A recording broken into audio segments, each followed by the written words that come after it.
Bienvenue sur macas.net. Embarquement immédiat. Macas.net. Macas.net.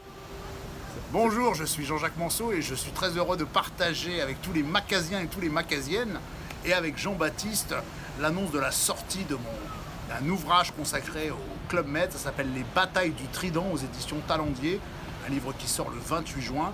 Alors l'idée du livre, c'était quoi? L'idée du livre, c'était de raconter cette OPA incroyable, la plus longue OPA de la Bourse de Paris, qui a touché le club, qui a mis en rivalité l'actionnaire chinois, l'actionnaire italien, sur fond de débat sur la stratégie de montée en gamme. Est-ce qu'il faut être plus haut de gamme? Est-ce qu'il faut plus se développer en Chine, en Europe? 4 tridents, 3 tridents.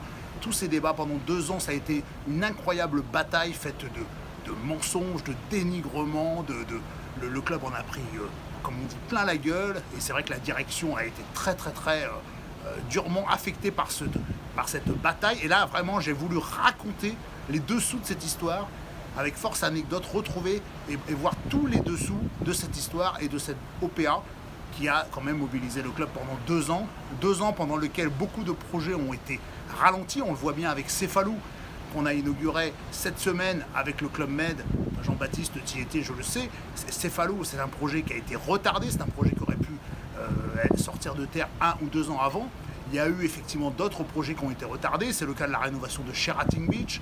C'est le cas de la sortie de Mitchell. Enfin, il y a plein de villages qui ont été très affectés parce que un certain nombre de propriétaires, un certain nombre d'actionnaires se demandaient si le club allait continuer sa stratégie de montée en gamme ou revenir à une stratégie plus moyennisante avec l'actionnaire italien. Donc voilà, donc l'idée c'est de raconter tout ça, de raconter cette incroyable bataille, et puis de raconter comment le Club Med a dû mettre les bouchées doubles pour justement rattraper ce temps perdu en se développant dans le digital, parce qu'aujourd'hui la bataille elle est aussi sur le front du digital, en continuant à développer des nouveaux projets. On le voit bien avec ce qui va se passer en Afrique du Sud, ce qui va se passer en Corée, ce qui va se passer avec ce deuxième village en République dominicaine. Donc voilà, l'idée c'était de raconter ce club, comment il s'est sorti, comment il est sorti des griffes de ces actionnaires qui se sont, encore une fois, ça a été souvent le cas au cours de l'histoire très mouvementée du Club Med, de ces actionnaires qui se sont déchirés parce que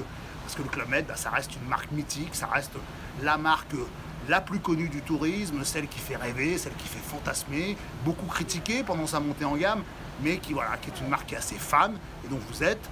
Et donc l'idée, c'était d'adresser aux fans un petit focus, une petite plongée dans les arcanes de ces 4 dernières années qui ont été assez incroyables pour le Club Med. Donc ça s'appelle Les Batailles du Trident, c'est aux éditions Talendier, ça sort le 28 juin et je serais très curieux d'avoir vos commentaires sur le site de Macas et j'attends avec impatience que Jean-Baptiste me fasse ses retours sur ses premières lectures.